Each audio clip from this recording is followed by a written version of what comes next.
옆에 계시는 분과 사랑의 인사 나누시겠습니다. 우리 가정에서 온라인으로 예배 드리시는 분들도 가족들과 사랑의 인사 나누시겠습니다.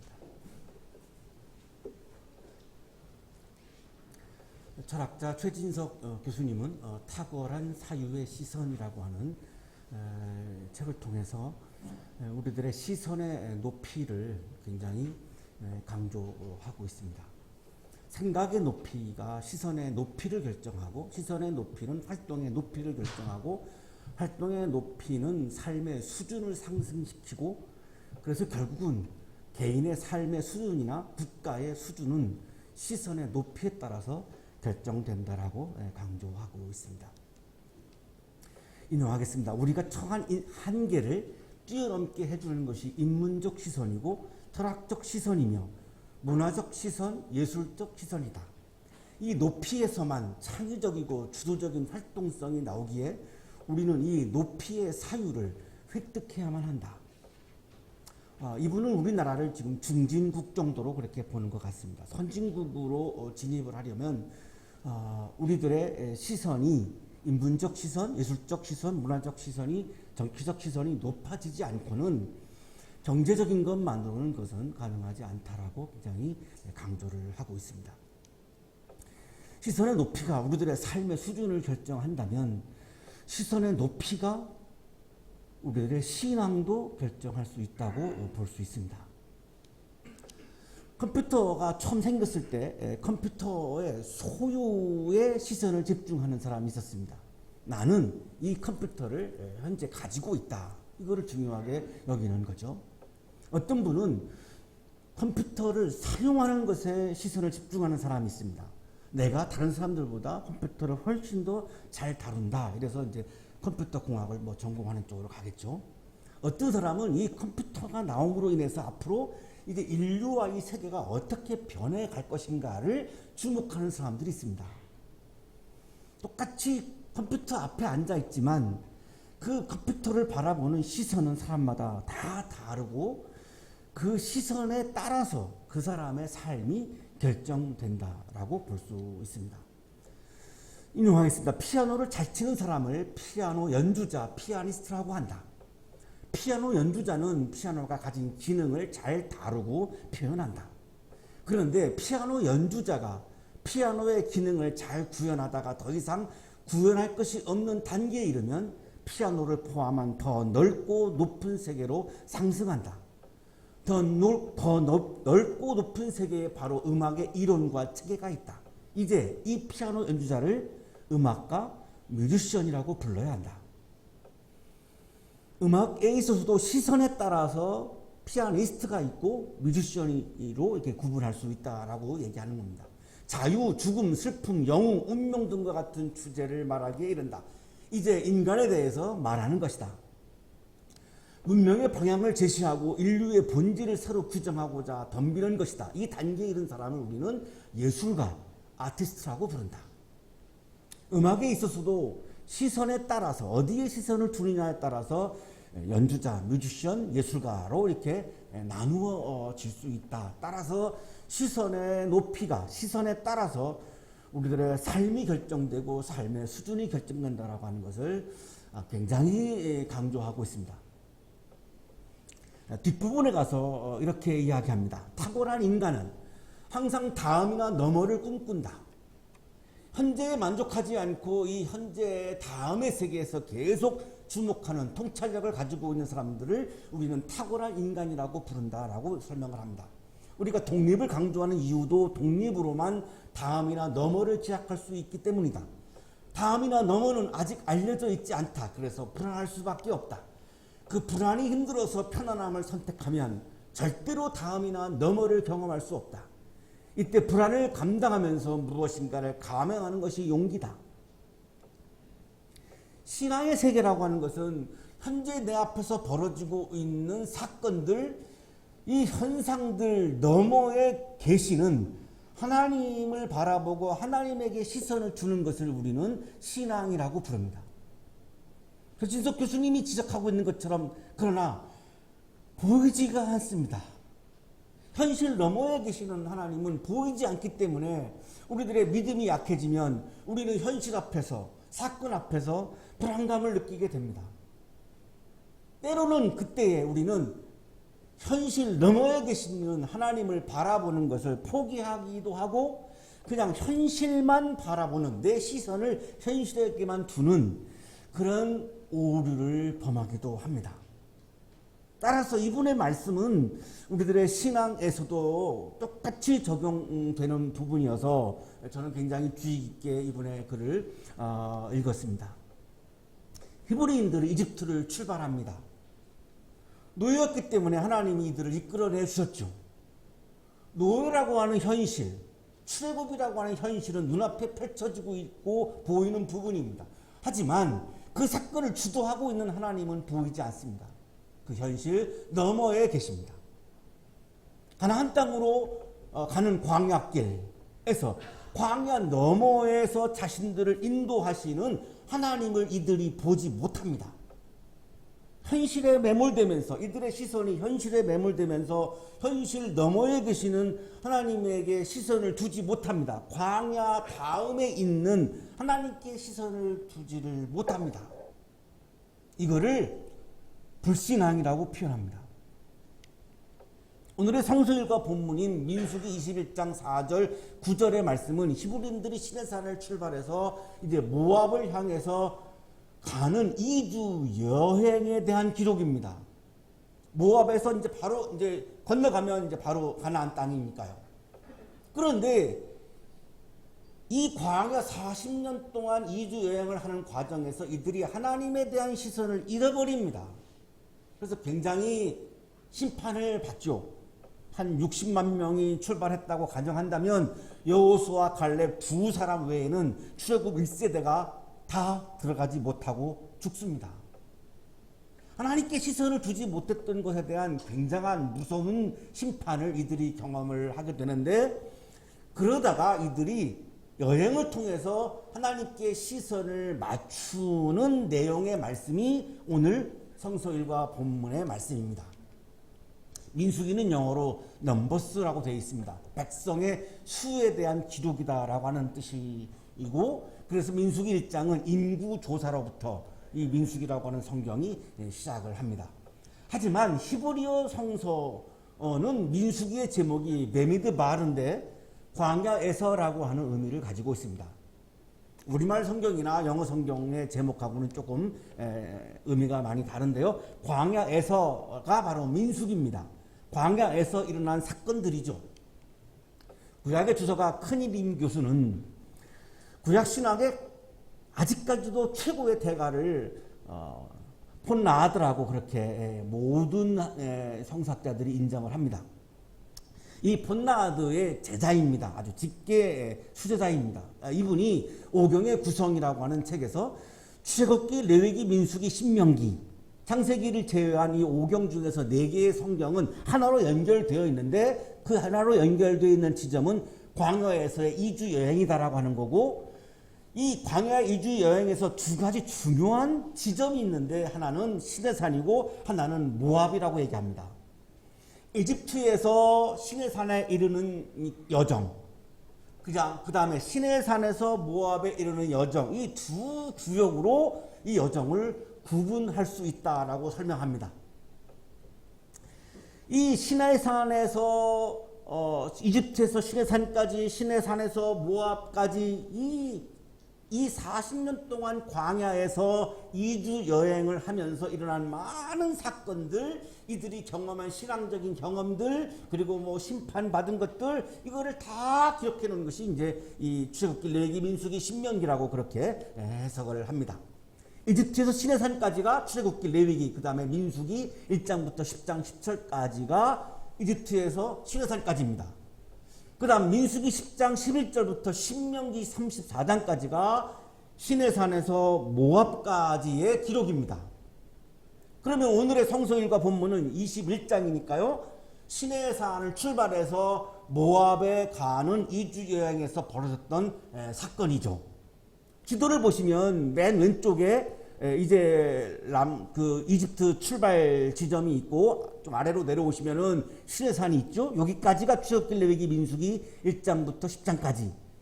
그리고 우측으로 가시면은 이제 모압이 나옵니다. 근데 시내산에서 모압까지가 이제 민수기 10장부터 신명기까지 이렇게 기록이 되어 있어서 이걸 구분해서 읽으면 훨씬 좋다라고 큰이름 교수가 우리들한테 그렇게 조언을 해줍니다. 자, 이 2주 여행은 관광도 아니고 출장도 아니고 순례도 아닙니다. 유랑도 아니고 방랑도 아닙니다. 행진과 행군이 동반된 굉장히 긴장감 넘치는 2주 여행입니다. 그래서 인구 조사를 한 거죠. 왜냐하면 군인이 몇 명이나 가능한지도 살펴봐야 하고 몇 명이 먹어야 되는지도 다 살펴봐야 되고 너무나 복잡한 일이죠. 한 60만 명이 이주를 하는데 이게 보통 일이 아니죠. 왕대일 교수는 이거를 영적 여행이라고 부릅니다. 왜냐하면 이 여행을 하면서 계속해서 현실에 자꾸만 매몰될 때마다 이들이 회개를 하고 다시금 하나님에게 시선을 맞추어 가는 조율을 합니다. 따라서 이 여행을 영적 여행이라고 왕대일 교수는 부릅니다. 인용하겠습니다. 약속의 땅으로 가는 길은 단순히 지평선을 따라가는 여행으로 그치지 않는다. 그것은 영적인 여행이다. 하나님의 뜻을 이루고자 나를 쳐서 부인하고 토라에 이르는 길을 찾아 나서는 여행이다. 토라 율법에 나와 있는 그 말씀에다가 나를 맞추기 위해서 나를 조율하기 위해서 끊임없이 노력을 했던 그런 영적 여행의 성격이다라고 우리들한테 설명을 해주고 있습니다. 히브리인들의 이집트부터 가나안까지의 2주 여행은 하나님의 말씀과 하나님의 뜻에 나의 시선을 맞추고 조율하는 영적 여행이라는 것이죠. 따라서 오늘의 성서 일과 본문을 우리가 해석을 할 때에는 이 영적 여행, 하나님께 나를 조율한다. 이 부분을 굉장히 염두에 두고 우리가 이 본문을 묵상을 해야 정확하게 이 본문을 우리가 묵상할 수 있습니다. 오늘의 성서 일과는 이렇게 시작합니다. 그들은 에돔 땅을 돌아서 가려고 호르산에서부터 홍해길을 따라 나아갔다. 길을 걷는 동안에 백성들은 마음이 몹시 조급하였다. 지도를 보시면은 왼쪽에 원형을 쳐놓은 것이 호르산이죠. 여기가 이제 가데스 바라고 하는 곳인데 여기서 지도에 보시면은 파란 색깔이 왕의 대로입니다. 이 왕의 대로를 통해서 그냥 쭉 가면 40km 만에 그냥 가나안 땅에 들어갈 수 있다는 것입니다. 자, 그런데 여기 에돔을 통과해야 되는데 에돔의 왕이 허락을 하지 않는 겁니다. 자기들의 영토를 지나가는 것을 허락을 하지 않는 거죠. 그래서 돌아갑니다. 지도를 보시면은 왼쪽으로 빨간 선이 쭉 나 있는데요. 이렇게 갔다가 호르산 갔다가 다시 내려오죠. 이게 막아버리니까 못 가니까 다시 내려온 겁니다. 이게 바란 강야입니다. 내려와서 우측으로 보시면은 빨간 선이 우측으로 가 있죠. 이게 에돔의 국경 너머입니다. 여기는 완전히 사막지대입니다. 그러니까 왕의 대로로 가면은 금방 갈 수 있는 거를 어마어마한 사막길을 지금 돌아서 갈 수밖에 없는 겁니다. 에돔이 이 나라의 국방력이 굉장히 강했습니다. 그러니까 어떻게 할 수가 없는 거죠. 막아버리니까 뭐 도저히 다른 방법이 없는 겁니다. 그러니까 백성들은 조급하죠. 힘들죠. 여기서 원망과 불평이 나오기 시작합니다. 굉장히 오늘 본문에서 중요한 부분입니다. 홍해길을 따라 걸어가면서 사막길을 떠나가면서 백성들의 마음속에 뭐지? 왜 우리가 이 고생을 해야 되지? 그냥 이집트에서 그냥 내버려 두면 노예로 살았지만 이런 고생은 안 하는데 왜 우리를 이끌어냈지? 그래서 이것이 이제 모세를 향한 원망으로 가다가 결국에는 자신들을 이끌어낸 하나님을 향한 원망으로 갑니다. 40km면 갈 수 있는 거를 40년을 돌아서 갔으니 40km면 그냥 가는 거를 40년을 돌아갔으니 이해가 가죠. 얼마나 그 불평과 원망이 많겠습니까? 그러나 어쩔 수 없습니다. 민수기 20장 18절을 보면 에돔 왕이 거절하는 장면이 나옵니다. 그러나 에돔 왕은 모세에게 다음과 같이 회답하였다. 당신은 절대로 나의 땅을 지나가지 못할 것이요, 지나가려고 꾀한다면 우리는 칼을 들고 당신을 맞아 싸우러 나갈 것이요. 이 에돔은 에서의 후손이죠. 히브리인들하고 형제 자매인 민족입니다. 당연히 그거를 허락해 줄 줄 알았는데 의외에 장애물을 만난 겁니다. 그래서 험한 길을 지금 걸어가야 하는 상황이 온 거죠. 우리들의 인생길도 쉽게 편안하게 갈 수 있는 길들이 많이 있지만 때로는 험한 길을 걸어가야 될 때도 있고 장애물을 만나기도 하고 굉장히 쉽고 편한 길이 앞에 있지만 돌아서 가야 할 때도 있고 똑같습니다. 우리들의 인생의 길도 히브리인들의 지금 상황과 크게 다르지 않죠. 매우 힘들고 괴로운 지금 2주 여행을 하는 상황을 맞이합니다. 마음의 평정심을 잃어버렸고 여기에서 히브리인들의 시선은 하나님을 향하지 않고 광야만을 향합니다. 하나님을 향한 시선을 잃어버립니다. 우리도 신앙생활하는 과정에서 내가 삶이 힘들어지면 그 힘든 부분에 내가 매몰되다 보면 눈을 들어서 하나님을 바라보는 그 힘든 일 사건 너머에 계시는 하나님을 바라보는 시선을 잃어버릴 수 있습니다. 그때가 내 믿음이 최고로 막 약해져가는 상황이라고 말할 수 있습니다. 우리 모두는 늘 그런 위험 앞에 있습니다. 백성들이 드디어 하나님과 모세를 원망합니다. 어찌하여 우리를 이집트에서 데리고 나왔습니까? 첫 번째 원망은 왜 데리고 나왔는가입니다. 아니, 노예이기 때문에 데리고 나온 거죠. 노예인 히브리인들에게 해방을 주신 거죠. 누가 보더라도 이것은 감사할 일인데 왜 우리를 데리고 나왔냐고 지금 원망합니다. 이 광야에서 우리를 죽이려고 합니까? 먹을 것도 없습니다. 마실 것도 없습니다. 이 보잘것없는 음식은 이제 진저리가 납니다. 두 번째 원망은 만나에 대한 원망입니다. 광야에 나와서 히브리인들이 먹을 게 없었죠. 그래서 하나님이 만나를 주셨죠. 처음에 만나를 주셨을 때 히브리인들의 반응은 꿀 섞인 과자 같다라고 그렇게 이야기합니다. 출애굽기 16장 31절입니다. 이스라엘 사람은 그것을 만나라고 하였다. 그것은 고수씨처럼 하얗고 그 맛은 꿀 섞은 과자와 같다. 아무것도 먹을 것이 없었을 때는 그 만나 앞에서 환호하고 난리를 쳤습니다. 자, 근데 이제 매일 주시니까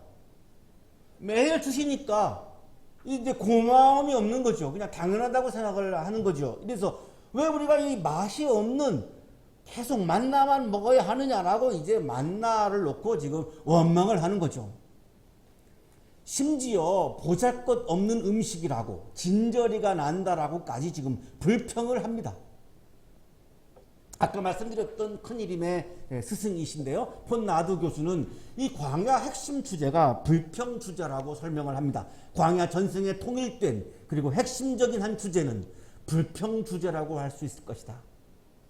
광야길에서 히브리인들이 보여주었던 가장 중요한 지점은 불평이었다는 겁니다. 그 불평이 불신앙이다라고 생각을 합니다. 그 불평이 죄라고 말합니다.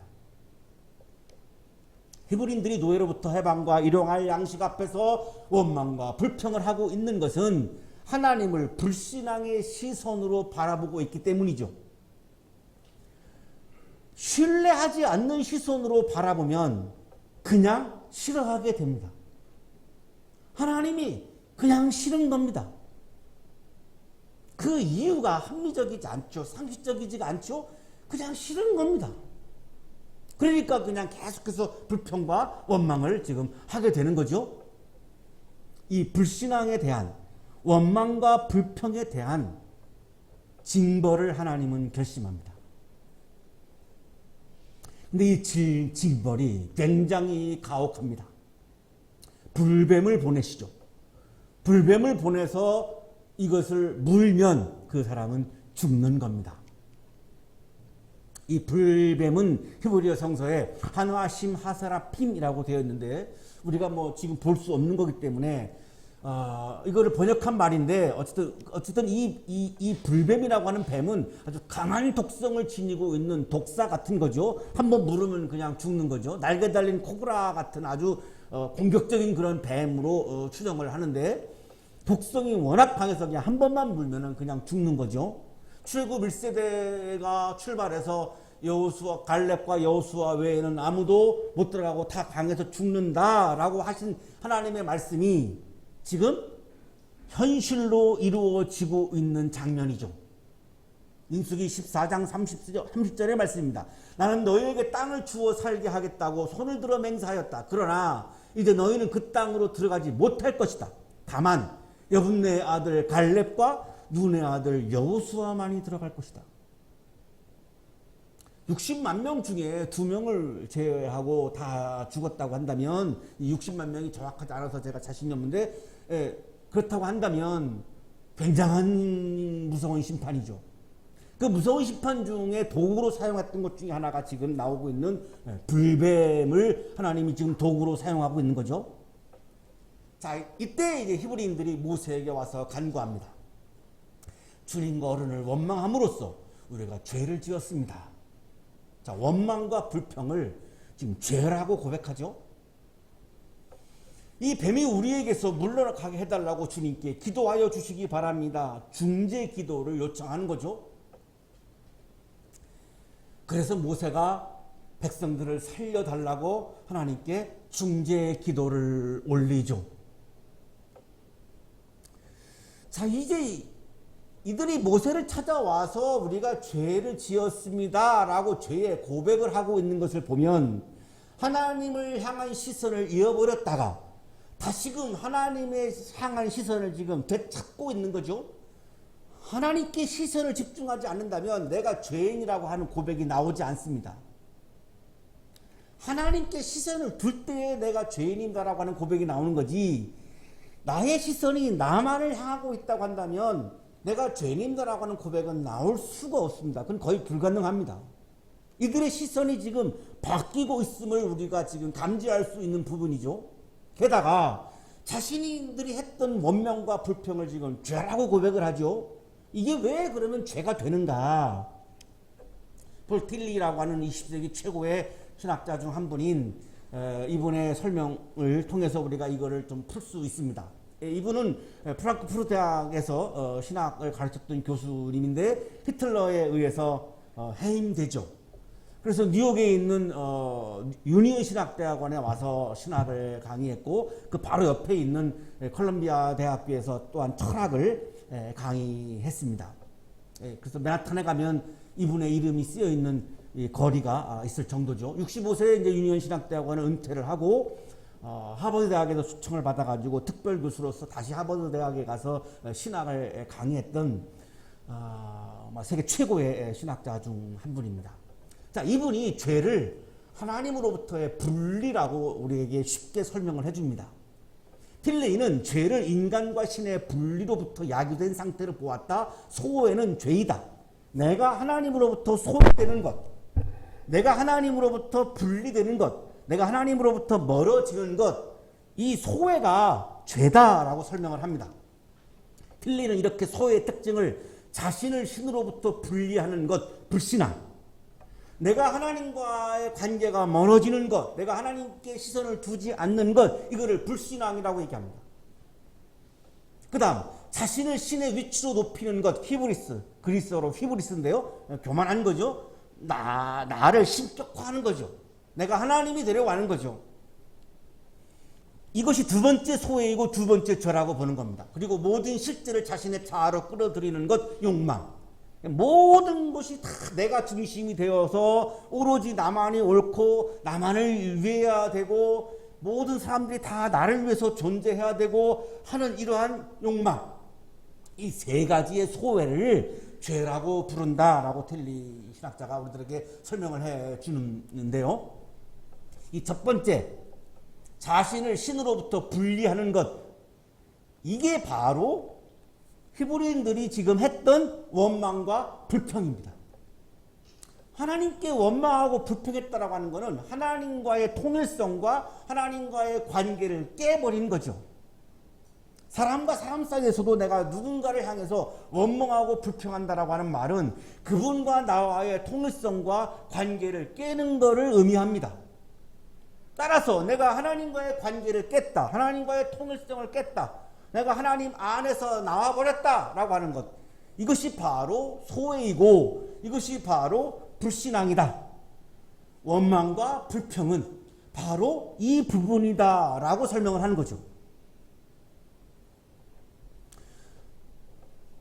신과의 통일성과 관계를 파괴한 것, 스스로를 신의 영역으로 자기를 높이는 것, 모든 것을 자신의 자아로 끌어들이는 것, 이 세 가지 이야기하고 있는 이 죄, 소외 중에 첫 번째에 지금 해당하는 죄를 지금 히브리인들이 범하고 있는 거죠. 이거를 깨닫고 나서 히브리인들이 지금 모세에게 와서 고백을 하는 거죠. 우리가 하나님께 시선을 두지 못했습니다. 우리는 먹을 것에만 시선을 두었습니다. 광야에게만 시선을 두었습니다. 그래서 우리는 우리를 해방시켜 주신, 우리를 인도하고 계시는 하나님을 원망하고 불평함으로 우리는 하나님과 멀어졌습니다. 하나님과의 관계를 깨고 말았습니다. 따라서 우리들이 했던 원망과 불평은 죄입니다 라고 지금 고백을 하고 있는 거죠. 이때 모세는 하나님께 시선을 맞추죠. 이 문제를 해결할 수 있는 분은 하나님밖에 없습니다. 이 문제를 돌파할 수 있는 분은 하나님밖에 없습니다. 그래서 모세의 시선은 이들의 원망과 불평, 이들의 자신에 대한 동의, 자신에 대한 인기, 여기에는 안중에 없습니다. 전혀 없습니다. 모세를 향해서도 엄청나게 원망하고 불평하니까 이들이 미울 수 있죠. 내가 얼마만큼 지지를 받지 못하는가 리더로서 이런 불편함도 있죠. 하지만 모세의 시선은 거기에는 안중에도 없습니다. 거기에는 해결이 없기 때문에 오로지 이거를 해결할 수 있는 유일한 분신 하나님께 시선을 두고 하나님께 시선을 맞춥니다. 그래서 하나님께 중재 기도를 하고 있는 겁니다. 모세가 중재 기도를 하고 있다라고 하는 이 말씀은 모세가 오로지 자신의 시선을 하나님께 맞추고 있음을 보여주고 있는 거죠. 그랬더니 주님이, 하나님이 응답하시죠. 너는 불뱀을 만들어 기둥 위에 달아놓아라. 물린 사람은 누구든지 그것을 보면 살 것이다. 불뱀에 물려서 죽었는데 하나님은 불뱀을 만들어서 기둥 위에다가 세우라고 말씀합니다. 이열치열 같은 거죠. 동종요법이죠. 문제가 되는 것을 문제가 되는 것으로 해결하는 이런 방식이라고 그렇게 보이는데요. 그래서 모세는 하나님이 지시하신 대로 모세가 얼마나 하나님께 시선을 맞추고 있는가를 보여주는 겁니다. 이 구리뱀을 만들어 놔도 그 죽어있는 구리뱀이 어떻게 무슨 힘을 가지고 죽은 사람들을 살려내겠습니까? 이게 말이 안 되죠. 모세가 그 정도로 이게 뭐 지성이 없는 사람이 아니죠. 하지만 하나님께 시선을 맞추었기 때문에 하나님이 지시하신 대로 합니다. 구리로 뱀을 만들죠. 그래가지고 그걸 기둥에다가 달아 놓아요. 이게 불뱀이라고 명명하는 거죠. 그래서 물린 사람들이 시선을 이 구리로 만든 불뱀에다가 맞추도록 해줍니다.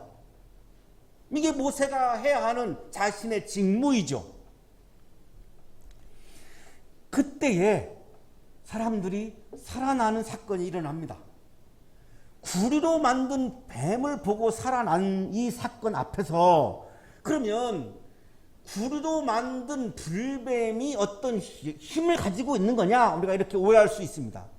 천사무엘 교수는 그렇지 않다라고 얘기합니다. 구리로 만든 불뱀 자체에는 어떤 마술적인 힘이 있지 않습니다. 이 사건은 그 불뱀 너머에 계시는 하나님이 치유해 주신 거라는 거죠. 그 불뱀 너머를 보아야만 하나님을 경험하게 되는데 문제는 우리들의 시선이 어렵고 힘들고 험한 삶 앞에 집중하게 되면 그 불뱀 너머에 있는, 놋뱀 너머에 있는 하나님께 시선을 두지 못하는 게 문제이죠. 이거를 조율해야죠. 고쳐줘야죠. 그래야 가나안 땅에 들어가서 이런 우를 범하지 않고 이걸 재발하지 않고 이들이 믿음 안에서 아름답게 살 수 있기 때문에 이들의 지금 불신앙을 고치기 위한 하나님의 처방이죠. 근데 언젠가 한번 나중에 여기에 꽂힌 사람들이 불뱀을 우상화하는 장면이 성경 어디인가 또 나옵니다. 이게 바로 오류인 거죠. 이것은 구리뱀 자체가 마술적인 치유의 힘이 있어서 그렇게 된 것이 아니었다. 하나님께서 구원자가 되시어 치유하여 주셨기 때문에 그렇게 되었고, 구리뱀은 단지 치유의 상징, 즉 구원의 표였으며, 또한 백성들은 그것을 쳐다봄으로써 하나님께 대한 순종을 표현할 수 있다는 점에서 의미가 있었다. 하나님이 지시하신 대로 불뱀이 아무런 힘이 없는 걸 알지만 그럼에도 불구하고 하나님이 그렇게 말씀하셨기 때문에 하나님의 말씀에 따라서 그렇게 하고 있다라고 하는 것은 시선을 하나님의 말씀에 두고 있는 장면이죠. 따라서 여기에서 하나님과 깨어진 관계가 회복되어지는 것이고, 그래서 소외가 해결되는 것이고, 하나님과 내가 다시 친밀한 관계에 놓여지게 되고, 자, 거기에서 우리는 하나님이 하시는 사건들을 경험하게 된다는 것입니다.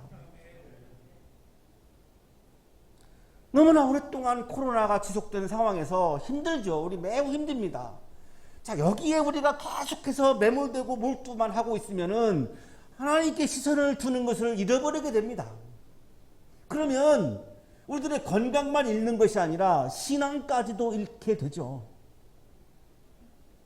히브리인들의 상황이 지금 그랬던 거죠. 구약주석가 왕대일 교수도 이 본문의 핵심은 구리로 만든 불뱀 자체가 어떤 이상한 힘을 가지고 있는 것이 아니고 하나님의 처방에 주목하라고 우리들에게 설명해 줍니다. 모세가 만들어 단 놋뱀의 주술적인 힘이 있기에 치유가 일어나는 것이 아니다. 본문의 핵심은 놋뱀을 쳐다보면 살리라는 하나님의 처방이다. 하나님의 말씀에 대한 순종 여부의 구원과 치유가 판가름 난다. 히브리인들은 시선을 하나님의 말씀에 맞추고 거기에 자신들을 조율할 때에 다시 생명을 회복하는 것을 경험하고 있습니다.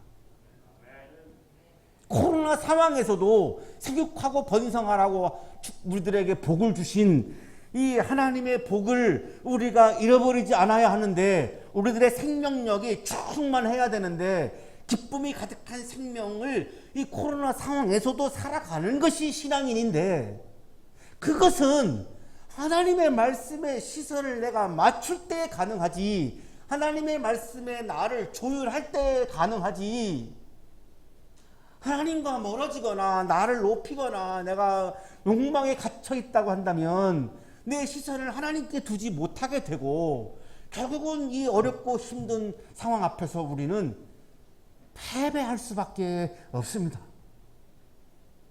이 행진은 전투적인 군사적인 행진입니다. 전쟁은 이겨야 하는 겁니다. 무슨 아름다운 패배하고 나면 전쟁은 아름답다는 이런 다 소용이 없는 거죠. 전쟁은 이겨야 하는 거죠.